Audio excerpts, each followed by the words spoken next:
Yeah, hi, how you doing? I'm Sean Pointer. I'm here at the Starboard booth, Starboard rider, and just kind of having a good time, checking it all out, showing the line, you know, getting some surf and whatnot. But here in cooperation with, I guess here and tied in with the Cocoa Beach Battle Fest, I'll be doing a couple of exhibition heats tomorrow morning and on Sunday morning as well. So yeah, just have a good time. If you're around the beach, come check it out. It's gonna be a good day. Yeah, for sure. I'll be riding my model. It's the 7727. I think actually Zane's holding it over here. Yeah, it's kind of my go-to board. It's the board I've been riding all year. It's a board I kind of won Tahiti on, the Tahiti Pro over there on, and it's kind of my go-to board for maneuver surfing, any type, all conditions from 2 foot to 20 foot.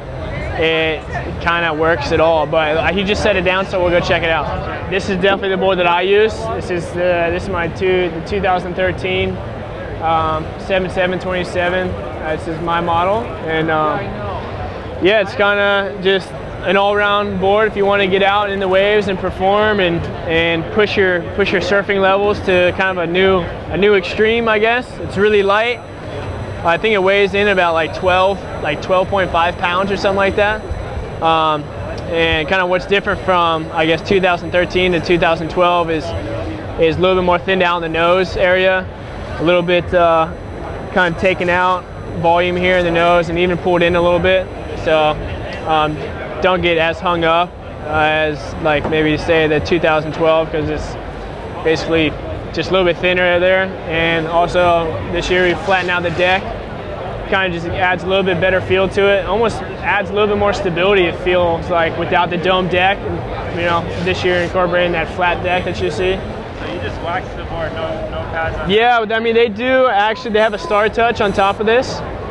With all the brushed carbon constructions, there's what they call the Star Touch, and it's like basically when you get wet.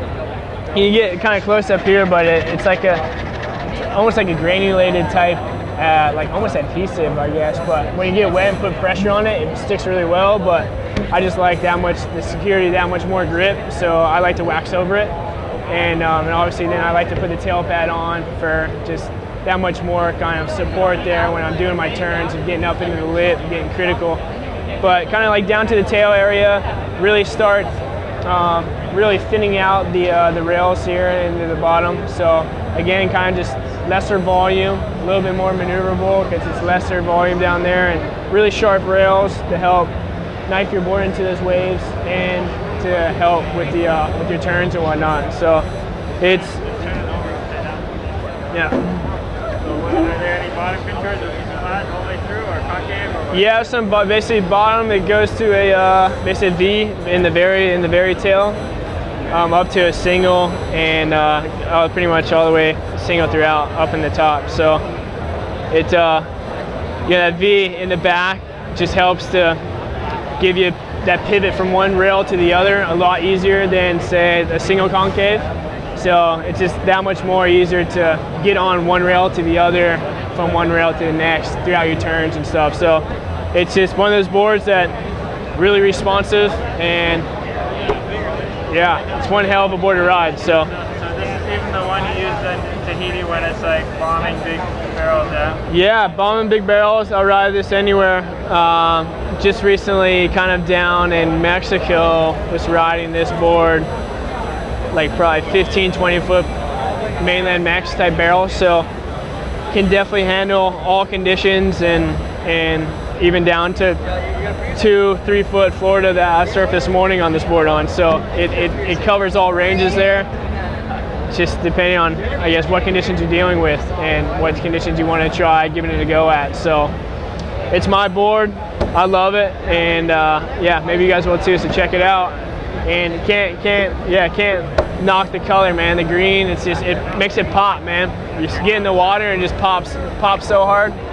Love it. So yeah, that's the 2013 7.7 by 27. So this is basically Starboard's premium carbon paddle. This is the Enduro 550. It's a kind of a longer, slimmer blade face. It helps I like this one, the slimmer blade face. It helps with acceleration, maybe not You know, basically when you're going to get a wave, turn around real quick, turn and burn, you kind of want that slimmer blade face and less surface area because you're not pulling so much water.